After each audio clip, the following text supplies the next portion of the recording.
the nationalist period. Mao was now a Marxist but not a communist, because as yet there did not exist in China an organized communist party. As early as 1919, Chen Tuxiu had established contact with the Comintern through Russians living in Peking, as had Li Tachao. It was not until the spring of 1920 that Grigory Voitinsky, an authorized representative of the Communist International, reached Peking in the company of Yang Mingchai, a member of the Russian Communist Party who acted as his interpreter. They conferred with Li Tachao and probably also met members of Li's Society for the Study of Marxist Theory.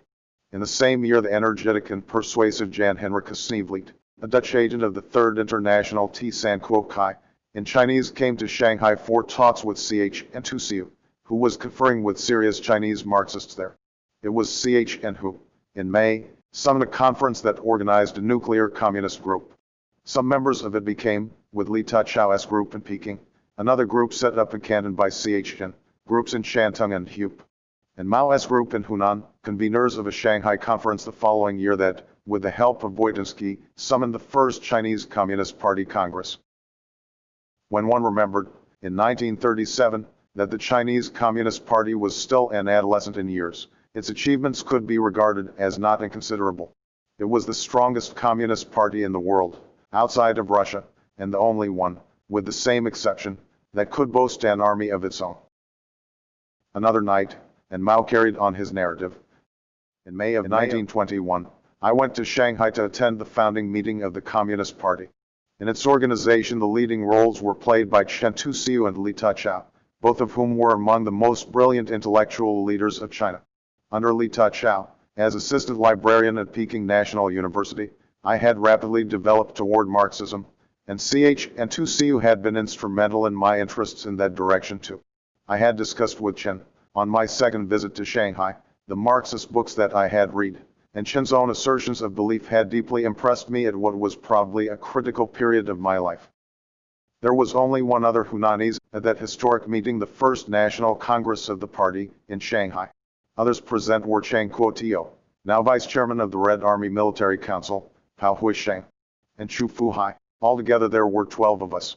In Shanghai, those elected to the Central Committee of the party included Ch. Tuxiu, Chang Kuo-tio, Ch. Kung Po, Shi San Gong, now a Nanking official, Sun Yuanlu, Li Hanchun, killed. In one in 1927, Li Ta, and Li Sun, later executed. The following October, the first provincial branch of the party was organized in Hunan and I became a member of it. Organizations were also established in other provinces and cities. Members in Hup included Tung Piel-wu, now chairman of the Communist Party School in Paoan, Shu Pai Hao, and Shi Yang, executed in 1923. In the Shenzhen Party were Cao Chengyu, Cao Kang, and some famous student leaders. In the party branch of Peking were Li Tachao, executed, with 19 other Peking communists. In 1927, Teng Chengsha, executed by Chiang Kai-shek. In 1934, Lo Chengruan, Liu Zhenqing, now a Trotskyite, and others. In Canton were Lin Po-chu, Lin Su-hen, now Commissioner of Finance in the Soviet government, and Piang Pai, executed in 1929. Wang Chunmei and Teng Enming were among the founders of the Shantung branch. Meanwhile, in France, a Chinese Communist Party section had been organized by many of the worker students there, and its founding was almost simultaneous with the beginning of the organization in China. Among the founders of the party CYL, there were Chu Enlai, Li Li San, and Shangqing Wu, the wife of Tsai Ho-sen. Lo Man, Li Wei-han, and Tsai Ho-sen were also founders of the French branch. A Chinese party was organized in Germany, but this was somewhat later. Among its members were Cao Yuhan, Chu Te, now commander-in-chief of the Red Army, and Chang Shengfu, now a professor at Tsinghua University. In Moscow, the founders of the branch were Chu Chio and others, and in Japan there was Chu Fuhai. In May 1922, the Hunan Party, of which I was then secretary, had already organized more than 20 trade unions among miners, railway workers, municipal employees, printers, and workers in the government mint. A vigorous labor movement began that winter.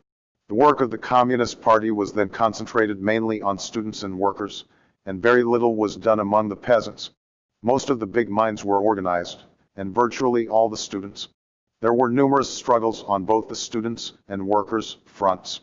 In the winter of 1922, Chao Hengtiai, civil governor of Hunan, ordered the execution of 2 Hunanese workers, Huang Ai and Pang Yuan Xiaqing, and as a result a widespread agitation began against him. Huang Ai, one of the 2 workers killed, was a leader of the right-wing labor movement, which had its base in the industrial school students and was opposed to us, but we supported them in this case, and in many other struggles. Anarchists were also influential in the trade unions, which were then organized into an all-Hunan labor syndicate. But we compromised and through negotiation prevented many hasty and useless actions by them. I was sent to Shanghai to help organize the movement against Chao Hengtiai. The second Congress of the party was convened in Shanghai that winter, and I intended to attend. However, I forgot the name of the place where it was to be held, could not find any comrades, and missed it. I returned to Hunan and vigorously pushed the work among the labor unions. That spring there were many strikes for better wages and better treatment and recognition of the labor unions. Most of these were successful. On Uyghur, a general strike was called in Hunan, and this marked the achievement of unprecedented strength in the labor movement of China. The Third Congress of the Communist Party was held in Canton in May 1923, and the historic decision was reached to enter the Kuomintang, cooperate with it, and create a united front against the northern militarists. I went to Shanghai and worked in the Central Committee of the party. Next spring, 1924, I went to Canton and attended the First National Congress of the Kuomintang. In March, I returned to Shanghai and combined my work in the Executive Bureau Central Committee of the Communist Party with membership in the Executive Bureau Central Executive Committee of the Kuomintang of Shanghai. The other members of this bureau then were Wang Qingwei, later Premier at Nanking, and Hu Hanmin, with whom I worked in coordinating the measures of the Communist Party and the Kuomintang. That summer the Whampoa Military Academy was set up. Galen became its advisor, other Soviet advisors arrived from Russia, and the Kuomintang Communist Party Entente began to assume the proportions of a nationwide revolutionary movement. The following winter I returned to Hunan for rest, for I had become ill in Shanghai, but while in Hunan I organized the nucleus of the great peasant movement of that province. Formerly I had not fully realized the degree of class struggle among the peasantry, but after the May 30th incident, 1925, and during the great wave of political activity which followed it, the Hunanese peasantry became very militant. I left my home, where I had been resting, and began a rural organizational campaign. In a few months we had formed more than 20 peasant unions, and had aroused the wrath of the landlords, who demanded my arrest. Chao Hengtiai sent troops after me, and I fled to Canton. I reached there just at the time the Whampoa students had defeated Yang Ximing, the Yana militarist, and Lu Tsungwai, the Guangxi militarist, and an air of great optimism pervaded the city and the Kuomintang. Chiang Kai-shek had been made commander of the First Army and Wang Qingwei chairman of the government, following the death of Sun Yat-sen in Peking. I became editor of the Political Weekly, a publication of the propaganda department of the Kuomintang headed by Wang Qingwei. It later played a very active role in attacking and discrediting the right wing of the Kuomintang, led by Tai Kai Teo. I was also put in charge of training organizers for the peasant movement, the Peasant Movement Training Institute, and established a course for this purpose which was attended by representatives from 21 different provinces, and included students from Inner Mongolia. Not long after my arrival in Canton I became chief of the Agit Prop department of the Kuomintang, and candidate for the Central Committee. Lin Suhan was then chief of the Peasant Department of the Kuomintang, and Tian Ping Shan, another communist, was chief of the Workers' Department. I was writing more and more, and assuming special responsibilities in peasant work in the Communist Party. On the basis of my study and of my work in organizing the Hunan peasants, I wrote 2 pamphlets, one called Analysis of Classes in Chinese Society and the other called The Class Basis of Chao Hengtiai. And the tasks before us, CH and 2CU opposed the opinions expressed in the first one, which advocated a radical land policy and vigorous organization of the peasantry, under the Communist Party, and he refused it publication in the Communist central organs. It was later published in Chengkuo Nungmin, the Chinese Peasant, of Canton, and in the magazine Chengkuo Ch in Chinese Youth. The second thesis was published as a pamphlet in Hunan. I began to disagree with CHN's right opportunist policy about this time, and we gradually drew further apart, although the struggle between us did not come to a climax until 1927. I continued to work in the Kuomintang and Canton until about the time Chiang Kai-shek attempted his first coup d'etat there in March 1926. After the reconciliation of left and right-wing Kuomintang and the reaffirmation of Kuomintang communist solidarity, I went to Shanghai in the spring of 1926. The Second Congress of the Kuomintang was held in May of that year, under the leadership of Chiang Kai-shek. In Shanghai I directed the Peasant Department of the Communist Party, and from there was sent to Hunan, as inspector of the peasant movement for both the Kuomintang and the Communist Party. Meanwhile, under the united front of the Kuomintang and the Communist Party, the historic Northern Expedition began in the autumn of 1926. In Hunan I inspected peasant organization and political conditions in 5 Xinjiang, Liling, Shangtian, Hungshan and Shangshan, and made my report on an investigation into the peasant movement in Hunan 6 to the Central Committee, urging the adoption of a new line in the peasant movement. Early next spring, when I reached Wuhan, an interprovincial meeting of peasants was held, and I attended it and discussed the proposals of my thesis, which carried recommendations for a widespread redistribution of land.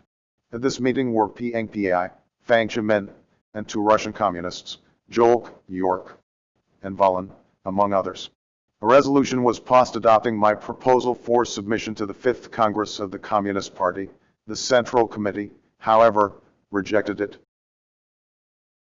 When the 5th Congress of the party was convened in Wuhan in May 1927, the party was still under the domination of Ch and Tusiu. Although Chiang Kai-shek had already led the counter-revolution and begun his attacks on the Communist Party in Shanghai and Nanking, Ch was still for moderation and concessions to the Wuhan Kuomintang. Overriding all opposition, he followed a right opportunist petty bourgeois policy. I was very dissatisfied with the party policy then, especially toward the peasant movement. I think today that if the peasant movement had been more thoroughly organized and armed for a class struggle against the landlords, the Soviets would have had an earlier and far more powerful development throughout the whole country. But Ch and Tusiu violently disagreed. He did not understand the role of the peasantry in the revolution and greatly underestimated its possibilities at this time.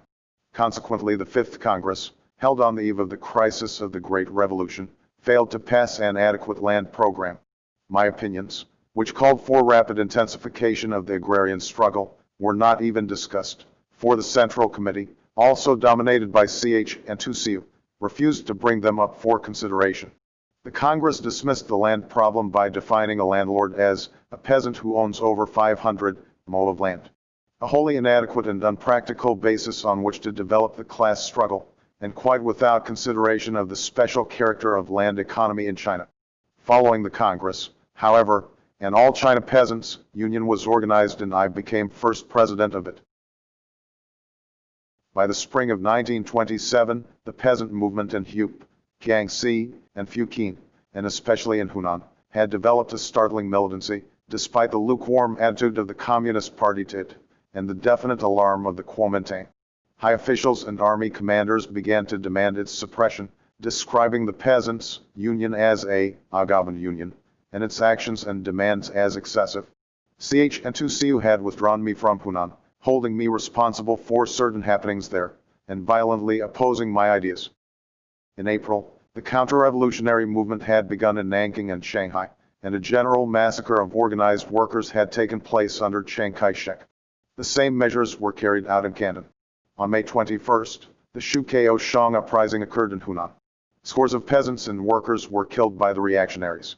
Shortly afterwards, the left Kuomintang at Wuhan annulled its agreement with the communists and expelled them from the Kuomintang and from a government which quickly ceased to exist. Many communist leaders were now ordered by the party to leave the country, go to Russia or Shanghai or places of safety. I was ordered to go to Sichuan.